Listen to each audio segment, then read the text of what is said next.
আরামবাগ উৎসবে এসেছেন। কিছুদিন আগে একটা ঘটনা ঘটেছিল, কিছুদিন আগে একটা ঘটনা ঘটেছিল, কি বলবেন? আজকে সেই গান তো শোনা যাবেন তো? আজকে অবশ্যই সেই গান আমি গাইবো, এবং শুধু আজকে নয়, আমি বারবারই সেই গান গাইবো। এটা তো আমার গান, আমি ছবিতে গেয়েছি, আমি তো অবশ্যই গাইবো। সুকান্ত মজুমদার আজকে বলে গেছেন, আপনাকে রিকোয়েস্ট করেছেন এই গান বারে বারে গাওয়ার জন্য। বারবার এই আরামবাগ কিছুক্ষণ আগেই এসেছিলেন, তিনি বলে গেছেন। মানে এটাতে আমি কি বলতে পারি? ঘটনা ঘটেছে গতকালও এই ঘটনা ঘটেছে, মঞ্চ থেকে নামিয়ে দেওয়া হয়েছে গান করার জন্য।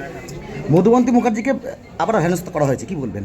আমি সেই ঘটনার সম্পর্কে অবগত, এবং আমি অবশ্যই তার তীব্র নিন্দা জানাই। যেমনটা আমি সেদিনকেও বলেছিলাম যে কেউই কাউকেই স্টেজে উঠে মারতে উদ্যত হতে পারেন না, স্টেজে আমি থাকি বা আমার অন্য কোনো কলিগ থাকুন না কেন।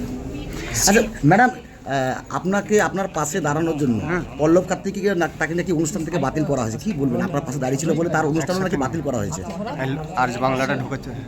উনি আমার পাশে যেমন দাঁড়িয়েছেন, আমিও নিশ্চয়ই ওনার পাশে দাঁড়ানোর চেষ্টা করব। আচ্ছা, মানে আপনি তো ভগবানপুরের পরে কি কোনো জায়গায় কোনো শো করেছেন? নাই, প্রথম আরামবাগে। না, এটা আমার তাহলে ওখানকার পরিস্থিতি আর এখানকার পরিস্থিতি কি মনের মধ্যে কোনো আতঙ্ক বোধ করছেন? না, কেন আতঙ্ক বোধ করবো? আমি আমার পশ্চিমবঙ্গে দাঁড়িয়ে একটা অনুষ্ঠান করবো। আরামবাগ আমার পশ্চিমবঙ্গের একটি জায়গা এবং যথেষ্ট কনসপিকুয়াস একটি জায়গা, তো আমি কেন আতঙ্ক করবো?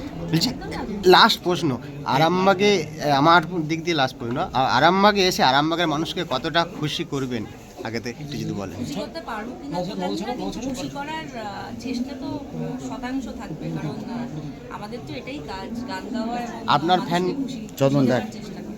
আপনার ফ্যান কিন্তু মঞ্চের একেবারে সীমার মধ্যে একদম উপচে পড়েছে। দেখুন, ফ্যান কাছাকাছি আসাটা, ফ্যান কথাটা খুব খারাপ।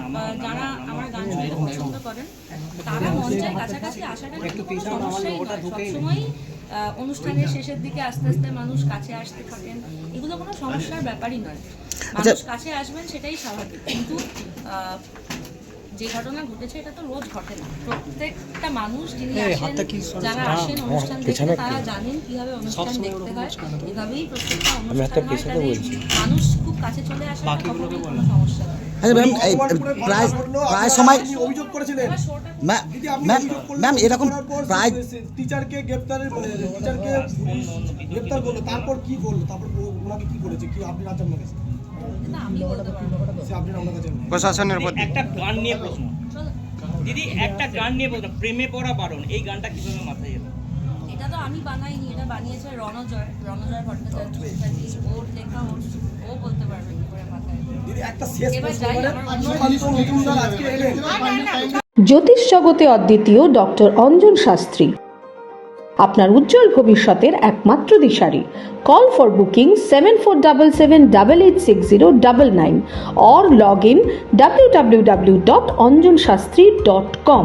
ডাউনলোড করুন আমাদের exclusive mobile app astro Anjan.